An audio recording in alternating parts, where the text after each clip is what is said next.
سلام البنات، وش راكم؟ لاباس؟ ان شاء الله كامل تكونوا بخير وبصحة جيدة. اليوم جيتكم بوصفة خفيفة ظريفة واقتصادية كما عودتكم بالوصفات تاعي السهلة.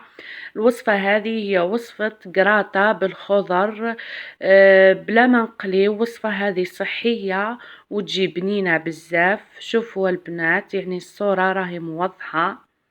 شوفوا البنات كيفاه جاتني، يعني جاتني روعة وزيد صحية وسهلة، في دقيقة تحضريها. نروحوا المقادير. بسم الله. هنايا عندي الخضرات تاعي. عندي هنا بصلة، طماطم، فلفل حلو، عندي دبشة ومعدنوس، عندي فلفل حار، وعندي بطاطا قصيتها مربعات. يعني الخضرة كامل تاعي كامل قصيتهم مربعات. ندير عليهم مغرفة هريسة. هنايا البنات الهريسة اختيارية اللي يشتي الحار. نزيد عليهم الملح، ملحوها البنات مليح باش تجيكم بنينة.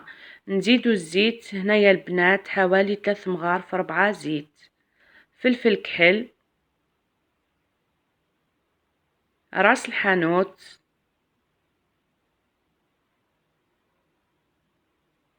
ونديرو الكمون. هنا البنات اللي عندها التوابل تاع الشاورما تزيد دير رشة، اللي ما عندهاش ما ديرش. هاوليكم هنايا الخضرة تاعي والتوابل. دركا هنايا نخلط كل شي مع بعضاه هكا غير بالمغرف. شوفوا البنات، يعني القراطة هذه سهلة وسريعة، في دقيقة تحضريها وصحية. شوفوا البنات غنية بالخضر، يعني تجي روعة. هاي لكم هنايا. دركا نجيب كاس ما نلوحو على الخضرات تاعي هكا، ونروح نجيب ورق الطهي. نغطي الصينية تاعي بورق الطهي. غموها البنات مليح باش طيب لنا الخضرة تاعنا بيان، بيسكني ما كثرتش الماء.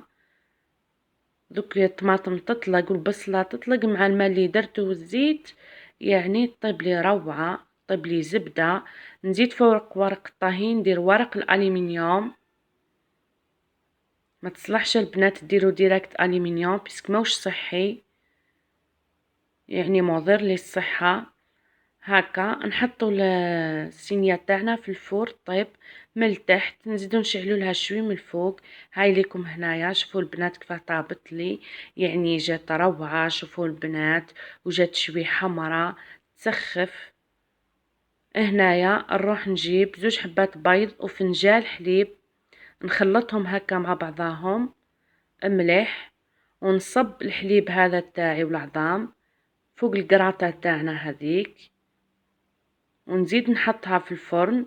كي يطيبوا العظام ينشفوا نخرجها. هاليكم هنا البنات، شوفوا كي طابوا العظام تاعي هم طايبين. دركا رابيت شوي فرماج. هنا البنات اللي عندها شيدار ولا سبيدو، المهم فرماج رابي. اللي ما عندهاش فرماج رابي تقدر دير فرماج عادي. دوكا نشعل الفرن الفوق برك ونقص له طول، ونحط الصينيه تاعي جيست ما يذوب لي الفرماج نجبدها. هاوليكم هنا البنات كي ذاب لي كيفاه جات. شوفوها البنات، يعني جات تهبل. كي تجربوها وتذوقوها وتردوا لي الخبر. يعني قلت نحط لحبيباتي اطباق سهله وسريعه، يعني وفي دقيقه توجديها مع السخانه هذه. وجاينا الصيف، يعني نبغيو غير الساهل والخفيف ظريف، يعني وفيها الخضر كامل. حتى لوليداتنا اللي ما ياكلش الفلفل ولا كي ديريه هنا ياكلوه. هنايا البنات شوفوا الطبق وجدته، يعني سهل وما فيه والو. هنايا درت القراطه هذيك تاعي، وهنايا قليت شويه طون بزيت الزيتون والملح. شوفوا البنات شرائح هذوك تاع الطون ثاني جاو روعه. طون عادي يا البنات، قليته في زيت الزيتون والملح يعني. وهذا عصير تاع الدلاع. ان شاء الله الوصفه الجايه نحطه لكم. شوفوا البنات، يعني عشايه صحي خفيف ظريف، يعني جا طبق الله الله غير بالخضرة، تحضري أحسن قراطة بلا ما تقلي بلا ما تتعبي روحك. شوفوا البنات، إن شاء الله تعجبكم الوصفة تاع اليوم، وما تنسونيش حبيباتي بجام وأبوني. في أمان الله حبيباتي، نتلاقاو إن شاء الله في وصفة جديدة.